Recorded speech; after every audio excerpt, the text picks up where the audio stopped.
Greetings. Welcome back to my channel, Miss Be Ecstatic. Today I've decided, I had the impulse, the feeling, the desire to drop in and do a query on the Leo new moon and this trijunction that we have with Mars, Uranus, and the North Node. All happening within the window of the 28th and August 1st. So July 28th to August 1st, depending on your time zone. Might fall on a different day for you. In a way, this is a broader window, obviously, for the collective. Since this is a junction that hasn't happened in this dimensional timeline for hundreds of years. And so time being what it is, fluid, and this reality that we each experience being multidimensional, holographic, and kind of subjective in a way. I encourage you just to kind of tap in and contemplate on what comes up. That's always what I do, is just ask the question and contemplate what comes up, and that's it, and that's all. And whatever you need to gain from it at the moment is for you. All right, so I've already kind of cleared my space with incense, and so I'm going to go ahead and say the prayer.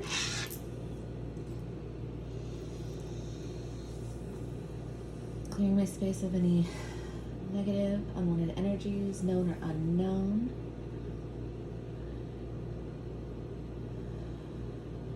Connecting to Prime Source Creator, the Great Mystery, and the living energy of the I Ching. Praying for messages that can be understood, felt, that may bring revelation for those who hear.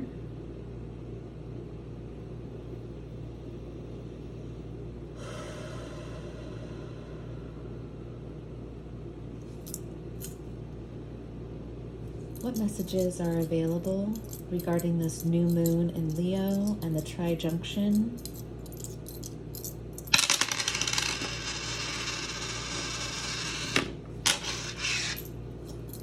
What messages are available regarding this new moon in Leo and trijunction?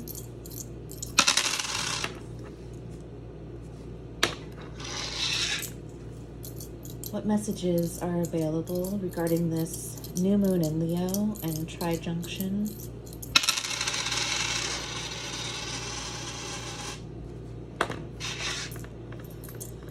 What messages are available for this new moon in Leo and upcoming trijunction?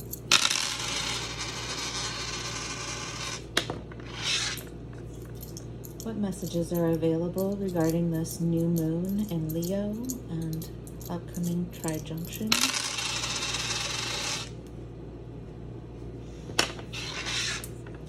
What messages are available regarding this new moon in Leo and upcoming trijunction?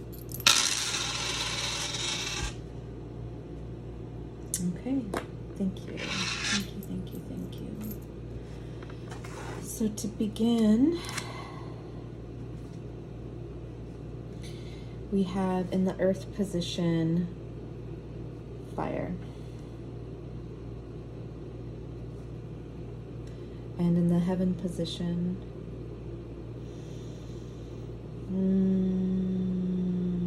what is this one?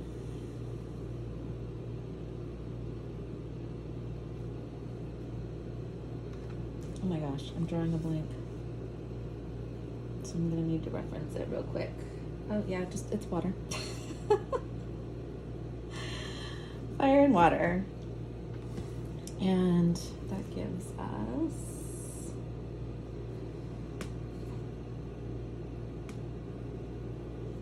hexagram 63. And it does move, and I'll explain a little bit about that shortly. But let's get the names of these hexagrams.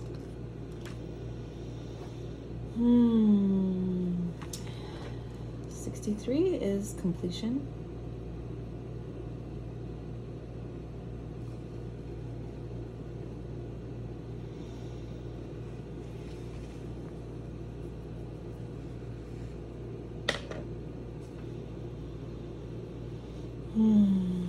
Okay, so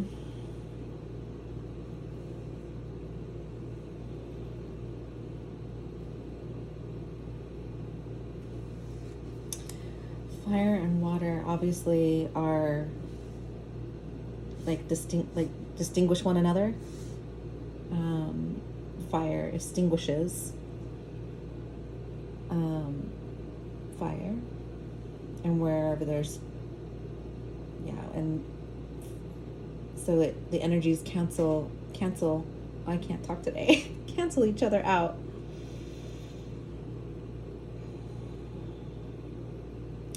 So water has the quality of being able to, well, it draws to the lowest point,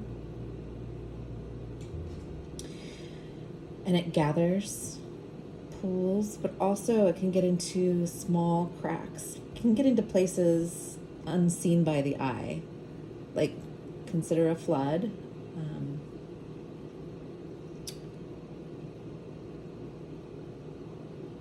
In the heavens,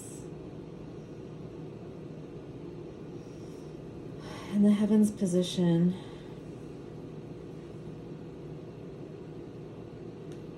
water and completion. Yeah, so what I'm getting is like a gathering, concentration, a fullness. And also with water, it reflects, it conducts, it conducts, it vibrates, it holds memory and messages. So I feel like in the heavens, this is all consolidating and condensing. And of course, water in the heavens is above the fire and the earth position. So I feel like as above, so below. In some ways, there may be like before completion, you see the finish line. So I feel like we're heading towards we will see a more complete vision with this new moon and this trijunction. And anytime we come to an end of something, we also are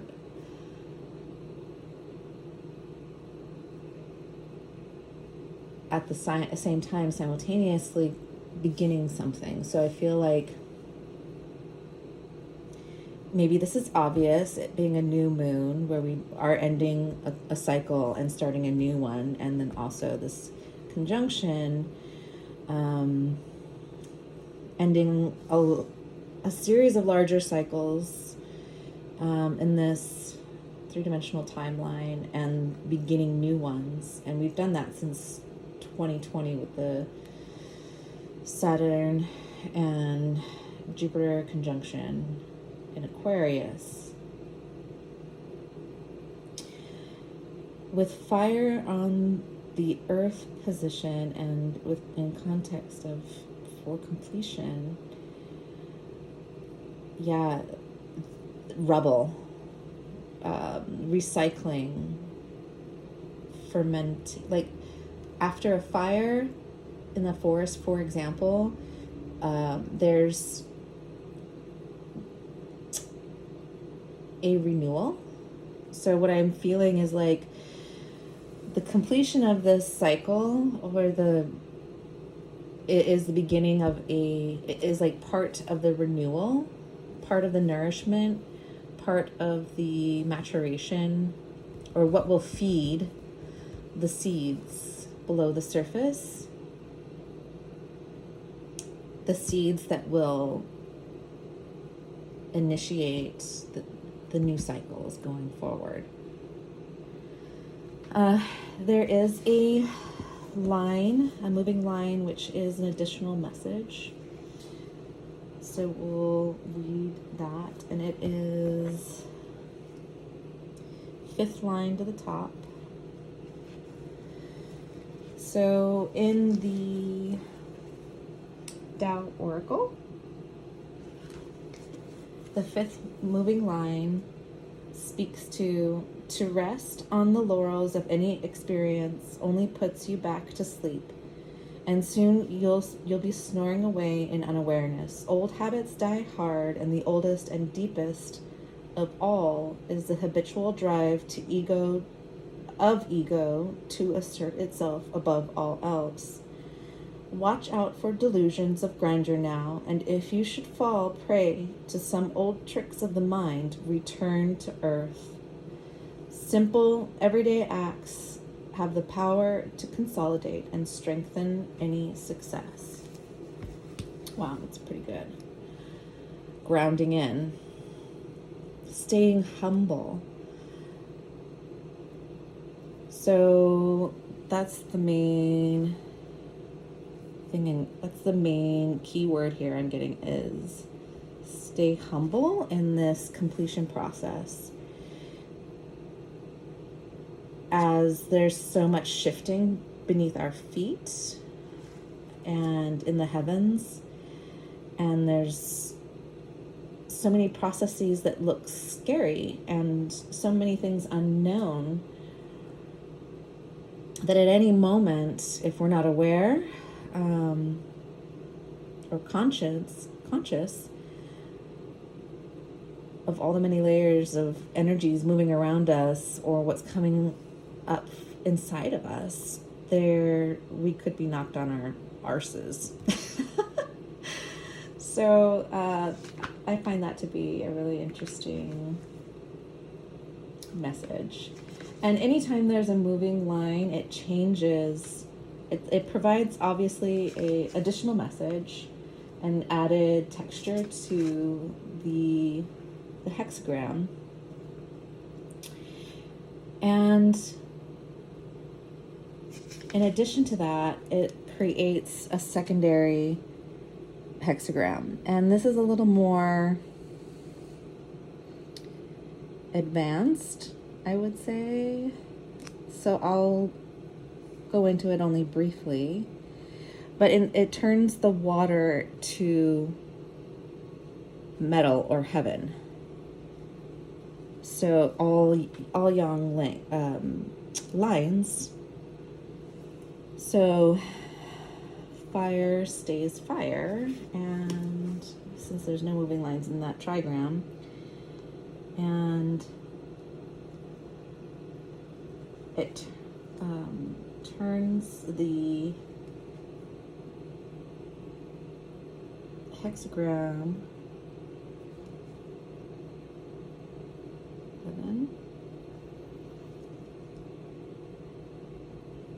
13, which gives us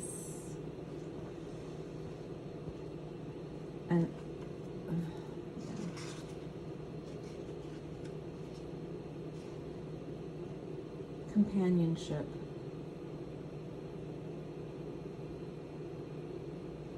That's really beautiful. Okay, we'll get to that. So I just want to read the 5th line in this other edition. The eastern neighbor sacrificed an ox. The western neighbor made a simple offering.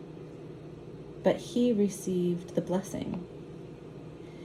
Many will succeed in small undertakings, but fail in grand schemes. Those employed will hold high positions either in society or in religion, but others will be jealous of them. Students and the unemployed are liable to see their opportunities vanish. An undertaking in the West will bring good fortune, in the East, misfortune. So clearly there's different tones and language being used, and this is why I like these two different books. It's always good to have a couple of different translations for perspective and interpretation. So, yeah, overall, let's see what companionship has to say. But again, heaven is now in the heaven position. It's in its strength or natural condition. And it's more like a metal type vibration where it condenses, it reflects, it also conducts in its own way, a different type of energy, a different frequency. So in companionship, I'll just read like the first paragraph and perhaps the last. So this is 13, companionship. The focus now is on human relationships, how each person can best realize his or her individual potential with a love relationship, a family, or a larger community, and how a gathering of individuals can come together and function as a harmonious whole. And this is something in one of my last videos with the Fellowship of Men came up. Working together towards common goals strengthens the connection between people and enriches the larger community. There is a special warmth that comes from combining forces or gathering together with others of like mind. It is easier to withstand hardship with the support of others of like mind. It is easier to withstand hardship with the support of the community, and the joyful moments of life are even sweeter when they can be celebrated with friends. Put quite simply, we need one another. Our individual qualities are uniquely ours, but they are polished and refined through interaction with others.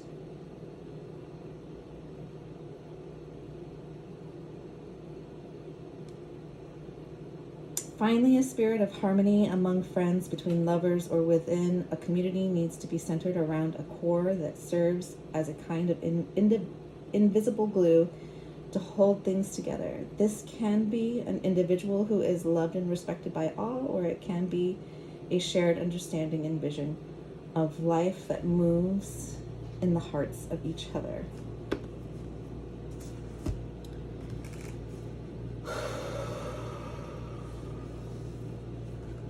So,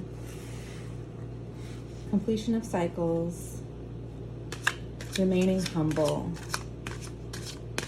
understanding that this process of fire on the earth, although scary, although perhaps at times uncontrollable, it has an important job to do in the larger picture of creation.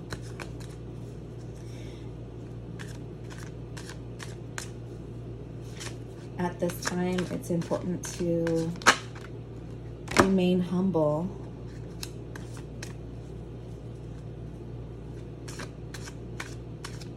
Perhaps focus on the little things. finding joy and beauty in those things.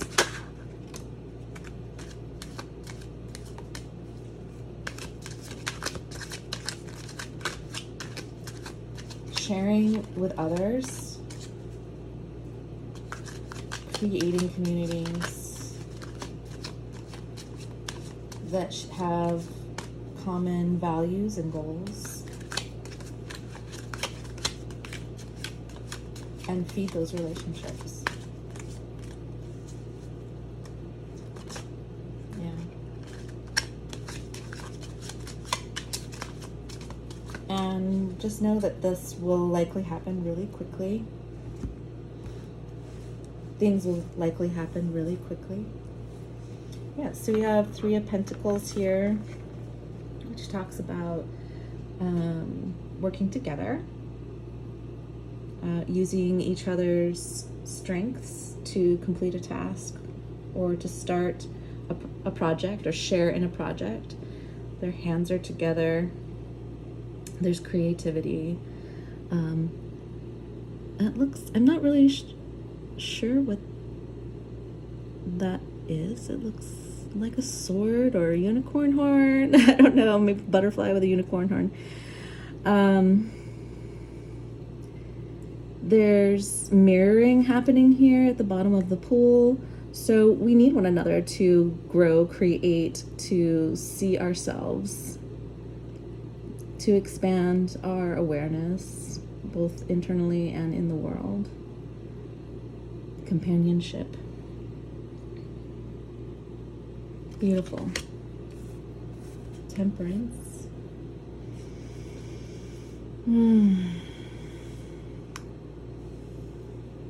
In many ways, it's has some of the shared elements of the reflective quality here. Mirroring. Putting the pieces together of the unknown. There's a heart held by a skeleton in the water. So there is divine order and balance amidst the chaos, or the seeming chaos. Of course, it is pretty chaotic right now. And yeah, from it, like each of us holds a piece.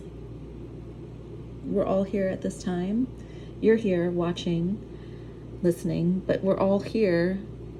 You're here at this time. I'm here at this time. We're all here at this time in divine order for a purpose. We each hold a puzzle piece.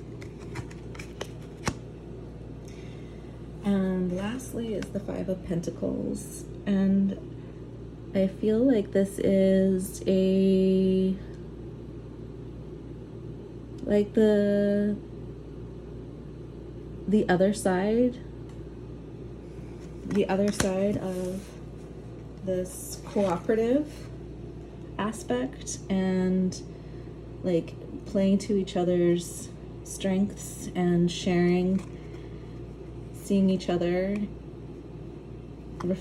seeing myself and you, is the fear, the contraction and scarcity in the Five of Pentacles. If I were in this group and I maybe had self-doubt or felt like this person had more than me, or that it was unfairly distributed,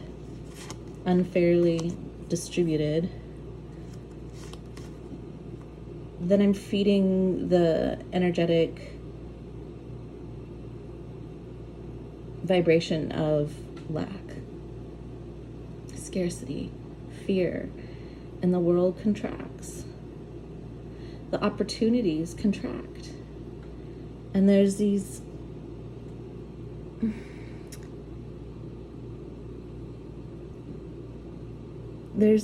hands and angels here reaching out, and yet the face is in despair. So all around us are the universe is conspiring for our highest good. And that's just a belief that I carry. Even in my darkest hours, I know that it is purposeful in its coordination for my highest good and my evolutionary path.